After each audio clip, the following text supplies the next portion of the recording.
नियमावलीको नियम 90 हेर्ने हो भने जीवन बिमाको दाबी फरछोट सम्बन्धमा व्यवस्था रहेको छ, जसमा एकमा बिमकले जीवन बिमा परिपक्व हुनुभन्दा 7 दिन अगावै म्याच्युरिटी क्लेम सम्बन्धमा यदि कुनै बिमा लेख म्याच्योर भयो, बिमा परिपक्व हुनुभन्दा 7 दिन अगावै त्यस्तो जीवन बिमाको दाबी भुक्तानीको लागि बिमित वा बिमा लेख धारकको नाममा लिखित सूचना जारी गर्नुपर्नेछ। म्याच्युरिटी सम्बन्धी लिखित सूचना जारी गर्नुपर्नेछ। कहिले?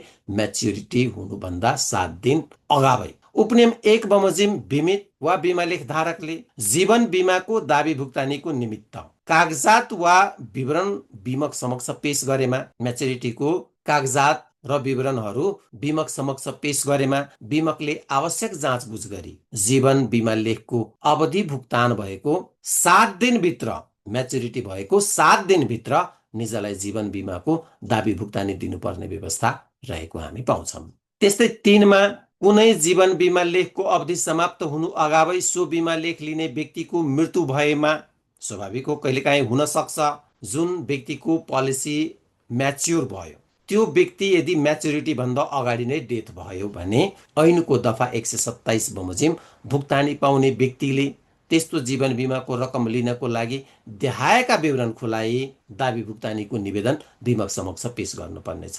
अब म्याच्युरिटी हुनुभन्दा अगाडि नै यदि इन्स्योर्ड व्यक्तिको डेथ हुन्छ भने त्यसको हकदारले 127 नम्बर बमोजिम जुन हकदार कायम हुन आउँछ, त्यो हकदारले निम्न बमोजिमको विवरणहरू खुलाएर निवेदन दिन सक्छ।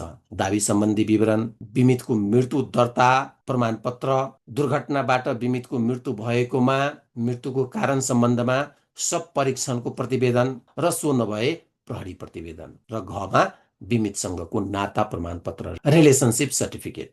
त्यस्तै नियम 4 हामीले हेर्ने हो भने उपनियम 3 बमोजिमको निवेदन प्राप्त भएपछि, हकदारले निवेदन दिएपछि बिमकले जीवन बिमा दाबीको सम्बन्धमा पेश भएका कागजात समेतका विवरण छानबिन गरी आवश्यक भए अन्य कुरा समेत बुझी आफू समक्ष त्यस्ता कागजात प्राप्त भएको मितिले 15 दिनभित्र दायित्व निर्धारण गरी दाबी भुक्तानी लिन आउनको निमित्त निवेदकको नाममा सूचना जारी गर्नुपर्नेछ। अघि म्याच्युरिटी क्लेममा जो व्यक्ति इन्स्योर्ड छँदैछ, इन्स्योर्डले नै यदि म्याच्युरिटीको लागि एप्लिकेसन दिन्छ, डकुमेन्टहरू दिन्छ भने 7 डेज, यदि इन्स्योर्ड व्यक्ति डेथ भयो र त्यसको हकदारले यदि एप्लिकेसन दिन्छ म हकदार हो र मैले पाउनुपर्छ भनेर जुन तोकिएको कागजातहरू छ, त्यो तोकिएको कागजातहरू दियो भने जाँचबुझ गरी 15 दिनभित्र दायित्व निर्धारण गरी भुक्तानी गर्नुपर्ने व्यवस्था रहेको हामी देख्न सक्छौँ। उपनियम 4 बमोजिम जारी गरेको सूचनामा निवेदकले सहमति जनाएमा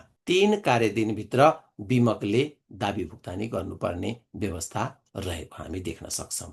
नियम 4 हामीले हेर्ने हो भने उपनियम 3 बमोजिम निवेदन प्राप्त भएपछि बिमकले जीवन बिमा दाबीको सम्बन्धमा पेश भएका कागजात समेतका विवरण छानबिन गरी, अब इन्स्योर्ड छैन, इन्स्योर्डको हकदारले तोके बमोजिमको कागजातहरू पेश गरे भने त्यो छानबिन गरेर जुन जुन डकुमेन्टहरू पेश गरिएको छ, विवरणहरू पेश गरिएको छ, त्यो छानबिन गरेर यदि थप कागजातहरू पनि बुझ्नुपर्ने, थप कुराहरू पनि बुझ्नुपर्ने हो भने त्यो बुझेर 15 दिनभित्र दायित्व निर्धारण गरी दाबी भुक्तानी लिन आउनको निमित्त निवेदकको नाममा सूचना जारी गर्नुपर्ने व्यवस्था रहेको छ। 15 दिनभित्र सूचना जारी गर्नुपर्ने व्यवस्था रहेको छ।